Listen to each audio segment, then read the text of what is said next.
Hello, John, a happy place. I have a coffee Saturday art session for you. We're painting with coffee today, but it's more about exploration of texture. I've been doing recently, maybe you've seen on my profile, paintings with coffee, but in this session I wanted more fun and more experimentation. So we'll be looking at using ingredients from kitchen cupboard for creating texture with coffee, and then you can use those textured papers for backgrounds or just bookmarks and carry on working on them. It's really interesting what you can get from very simple ingredients and the effects you can create on paper. So if you like that, maybe later you want to progress to actual more advanced painting with coffee. I've been doing a few. It's all done just with brush and coffee and water, nothing else. Have fun, and I'm looking forward to experimentation. Let's get started. Okay, so first I will show you how to prepare all we need for the texture. First, we will need some coffee solution. I'm using just the powdered coffee. You can use granulated coffee as well. You need to create quite strong solution, so it's quite dark. So I'm putting some coffee, water, and I'm just mixing that. We need a bit more water.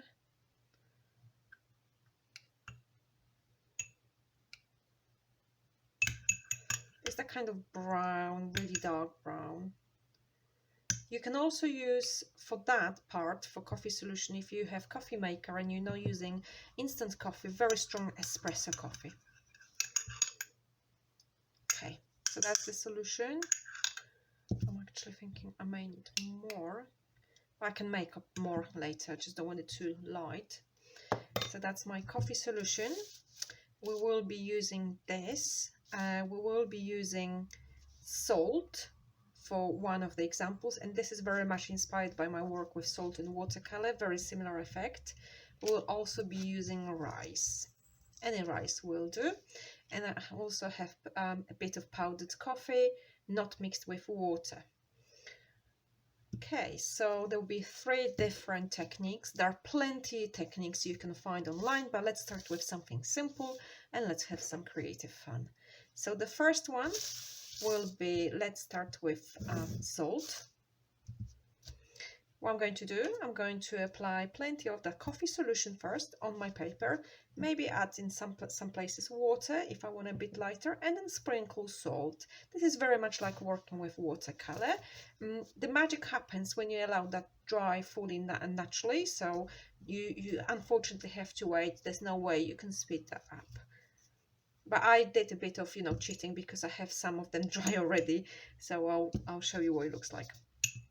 So this is your coffee going on the paper. Now paper, preferably watercolor paper, mixed media paper, but again, I know not everyone's got that, so you will have to work with what you have, but that paper is really fantastic for taking wet coffee solution or any paint really.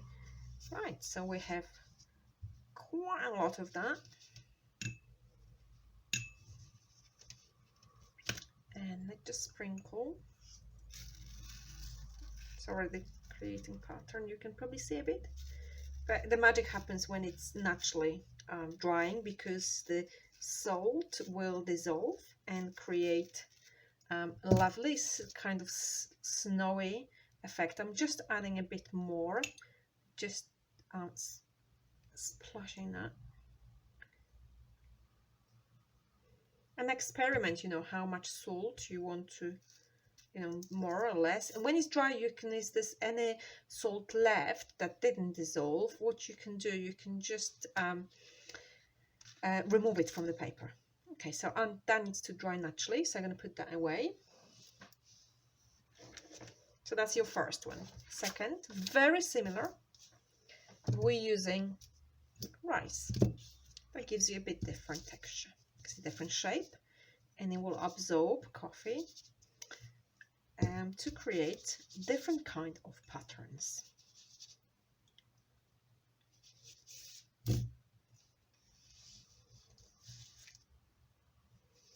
So you can see how that works as watercolor. You probably wouldn't know from a distance if it's watercolor or burnt umber watercolor or coffee. Now, some people want to use, you can experiment with tea, strong tea as well. Right, so this is very similar, just sprinkling. Just need to keep it flat sometimes. Fortunately, this paper, it's mixed media, it's not the best for keeping flat, so I have to do it.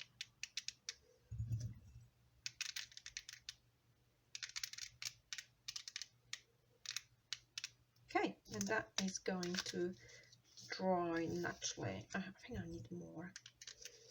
Now this absorbs, the rice absorbs coffee quicker than salt, so I'm just adding more coffee where it's light.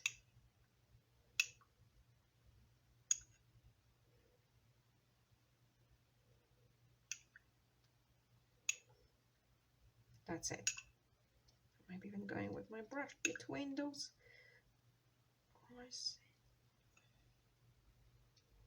Okay, so this is another one. And the last one is a bit different. So this time I'm going to use water to apply to my paper, and then I'm going to sprinkle dry coffee. So it's the same coffee that I used for coffee solution, but this time I'm starting with water, then I can go back to coffee solution if I want darker areas. So let's start with water to show you what kind of effect you can get by sprinkling dry coffee, or coffee granules are better for this, but I don't have any.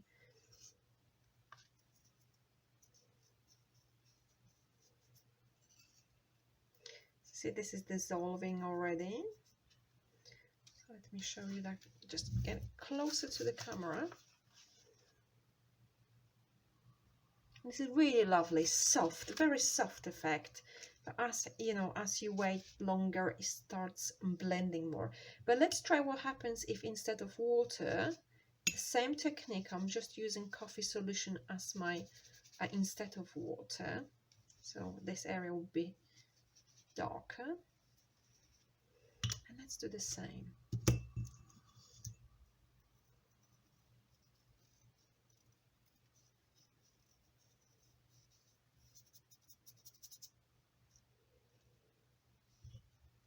I need a bit more, like with watercolor I can add. So let me just show you. So when it's just water first, it's very soft, very light, but lovely effect. And then if you use instead of water that coffee solution, you get really dark. So that's great for skies, you know, that kind of effects and clouds. Okay, so that's going to be left to dry. Okay, so I prepared some in advance so I could film that for you without too much time wasting. So let's start with showing you what it looks like when it's when you leave it to dry naturally. So don't try to dry it with hair dryer. Just leave it and wait. Maybe do it in the evening and then come back to it in the morning, and you have this lovely creative surprise. Salt. So this is what salt looks like. Look at this fantastic snowflakes, kind of icy effects. And what I've done with this one, it was a longer page. I already cut one into pieces, and I thought that's fantastic for the bookmark. You can use that for the bookmark or anything else you want. So just to show you a bit closer. Really lovely effect, isn't it? Okay, so that was our salt. Let's look at rice. Here we go. It looks very 3D. You're probably thinking this doesn't have rice on it. Look how 3D that looks. So I removed, this is just the paper. And again, I tried to get just a narrow bit. Thinking that's another great idea for having a bookmark. That was our rice. And then the coffee, just powdered coffee into water. So that gives you another effect, very cloudy, very fluid kind of effect. And you can see some areas are stronger, where you have more coffee. Even the powder itself here, it's somehow attached itself to the page, so that doesn't come off. You have that nice powdered effect as well. With granules, it will be more interesting. So if you have granulated coffee, try that. Okay, so that's plenty of possibilities to play with coffee. Have it for the bookmarks, or maybe use it for your collage or art journal if you have art journal. What you need for this project, unfortunately, is time. You have to wait for it to dry fully. So let me just bring back and show you how the ones I've just done, how they're progressing. So salt, see, that's already working on the snowflakes effect. Rice, you're not going to see anything for a while. It takes a while. So you have to be very patient, and the rice one takes the longest time. And then the one I just used powdered coffee. This is drying now. Okay, and I just wanted to show you, if you ever decide to do more with coffee, you can actually use it as your watercolor. You could do the full painting in with coffee. So here are some examples. Portrait, very loose, very fluid, without much planning. And then I did the figure as well. So there are so many possibilities, and it doesn't cost you a fortune. Coffee is very economical. You just need a bit, and you could say, I'm still left with so much, you know, I could be using for more projects. So have fun. I'm looking forward to your textures, and maybe experiment with different ones, different ingredients. Maybe you want to try something else.